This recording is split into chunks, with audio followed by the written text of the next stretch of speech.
যদি ঘরে সুখ শান্তি না থাকে, শুধুই টেনশন থাকে, তাহলে আজ থেকেই শুরু করুন এই 15টি কাজ, যা আপনার ঘর থেকে দুর্ভাগ্য দূর করতে এবং ঘরে সুখ শান্তি আনতে সাহায্য করবে।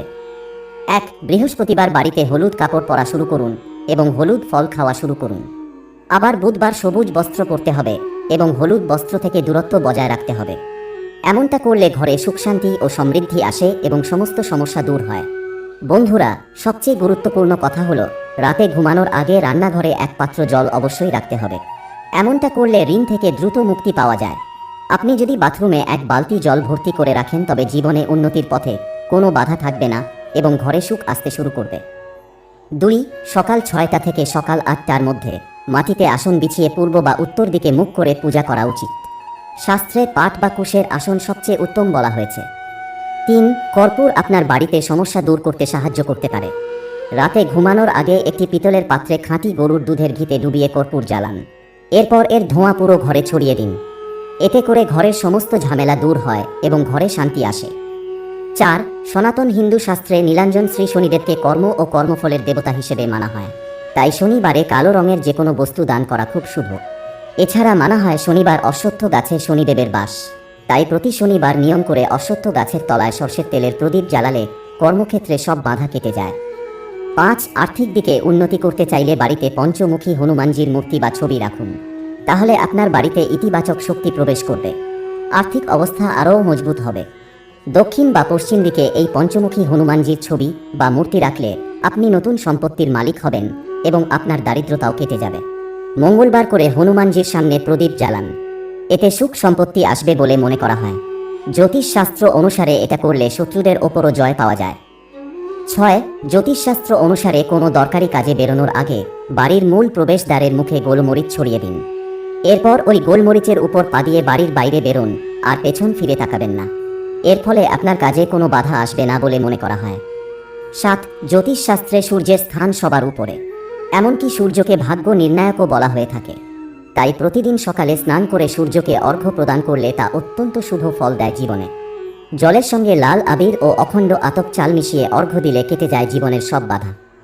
8. বেশিরভাগ লোক তাদের শোবার ঘরে জুতা নিয়ে যায়, তবে বাস্তুশাস্ত্র অনুসারে জুতা ও চপ্পল সবসময় বাড়ির বাইরে রাখা উচিত। জুতা ও চপ্পল সবসময় ঘরের বাইরে নির্দিষ্ট জায়গায় সঠিকভাবে রাখতে হবে। এটি করলে ঘরে পজিটিভ এনার্জি প্রবেশ করে। 9. কর্মক্ষেত্রে সমস্যা হোক কিংবা চাকরি পেতে বাধা, সব সমস্যার সমাধান করে বেসনের লাড্ডু। উন্নতি আর সাফল্যের জন্য গুরুর আশীর্বাদ খুব প্রয়োজনীয়। তাই গুরুর দিন অর্থাৎ বৃহস্পতিবার নিয়মিত বেসনের লাড্ডু, ছোলার ডাল আর হলুদ রঙের বস্ত্র দান করলে ও পুজোয় বেসনের লাড্ডু নিবেদন করে পরে তা প্রসাদ হিসেবে গ্রহণ করলে কেটে যায় টাকা সংক্রান্ত সব বাধা। 10. বাড়ির প্রধান দরজার সামনে কখনো ভারী বা বড় কিছু রাখতে নেই, যেমন পাথরের চাই, মাটির ঢিবি জাতীয় কিছু। এতে বাড়িতে উন্নতি আসতে বাধা পায়। বাড়ির আশেপাশে কোথাও কোনোভাবে নোংরা জল জমতে দেওয়া যাবে না। এর ফলে বাড়িতে দারিদ্র্য দ্রুত প্রবেশ করে। এরকম অবস্থা থাকলে খুব তাড়াতাড়ি পরিষ্কার করে ফেলুন। 11. যদি কোনো ব্যক্তির জন্মছকে রবি ও শুক্র খুব কাছাকাছি বা একইভাবে অবস্থান করে, তাহলে দারিদ্র্য যোগ সৃষ্টি হয়। আবার লগ্নের দশমে, রবির একাদশে, চন্দ্রের অষ্টমে কোনো গ্রহ না থাকলেও এই যোগ সৃষ্টি হয়ে থাকে। এই দারিদ্র্য যোগ যদি কোনো ব্যক্তির জন্মছকে থাকে, তাহলে তার সমগ্র জীবনে অত্যন্ত যন্ত্রণা ভোগ করতে হয়।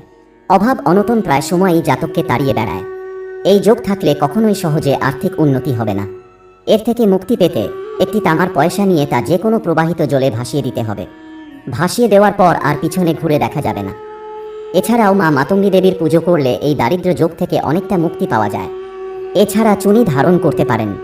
বয়স অনুযায়ী বা শারীরিক ওজন অনুযায়ী তা সঠিক মাপের হওয়া চাই। চাইলে কোনো জ্যোতিষীকে দেখিয়ে তারপর চুনি ধারণ করতে পারেন। 12. গরুড পুরাণ অনুযায়ী যে ঘরে পরিষ্কার পরিচ্ছন্নতা থাকে না, সেখানে মা লক্ষ্মী বাস করেন না। তাই ঘর পরিষ্কার রাখা অত্যন্ত জরুরি। আবার রাতে শুতে যাওয়ার আগে রান্নাঘর ভালোভাবে পরিষ্কার করা উচিত। রান্নাঘরে এঁটো বাসন পড়ে থাকলে মা লক্ষ্মী ক্ষুব্ধ হন। এছাড়াও গরুড পুরাণ অনুযায়ী রাগী ব্যক্তি জীবনে কখনো সুখী হয় না। যারা কথায় কথায় চেঁচামেচি করে, স্ত্রী সন্তানের ওপর রাগ করে, তাদের পরিবারে সবসময় দারিদ্র্য থাকে। 13. গরুড পুরাণে দারিদ্র্য দূরীকরণের মন্ত্রের উল্লেখ পাওয়া যায়। এই মন্ত্র জপ করলে আর্থিক অনটন দূর হয় এবং ব্যক্তির জীবন ধনধান্যে ভরে যায়। এই মন্ত্রটি হল ওম জুম সপ। আপনি প্রতিদিন স্নান করে এই মন্ত্র 11 বার জপ করুন। 6 মাস পর্যন্ত এটি জপ করলে সমস্ত ধরনের আর্থিক সমস্যা দূর হয়। 14 দোকান বা অফিসের বৈদ্যুতিন উপকরণ, ইনভার্টার, সুইচ বোর্ড, মিটার ইত্যাদি আগ্নেয় কোণ অর্থাৎ দক্ষিণ পূর্ব দিকে রাখবেন। বৈদ্যুতিন উপকরণের পৃথক গুরুত্ব রয়েছে। জ্যোতিষে একে লক্ষ্মীর স্বরূপ মনে করা হয়। এ কারণে আগ্নেয় কোণে বৈদ্যুতিন উপকরণ রাখলে লাভ বৃদ্ধি পায়। 15 কর্মক্ষেত্র ও উপার্জনে বড় ভূমিকা পালন করেন গ্রহ রাজকুমার বুধ।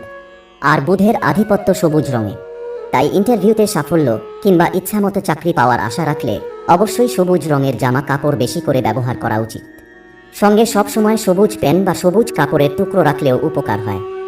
এছাড়াও সপ্তাহে একবার বৃহস্পতিবার বাদ দিয়ে যে কোনো দিন সামুদ্রিক লবণ বা সন্ধব লবণ ঘর মোছার জলে মিশিয়ে ঘর মুছে দিন। এটি করলে আপনার ঘর থেকে নেতিবাচক শক্তি চলে যাবে। বন্ধুরা, ভিডিওতে বলা প্রতিকারগুলির মধ্যে যে কোনো একটিও যদি আপনি সম্পূর্ণ ভক্তি ও বিশ্বাসের সাথে করেন, তাহলে আপনার জীবনে আসা সমস্ত সমস্যা অবশ্যই দূর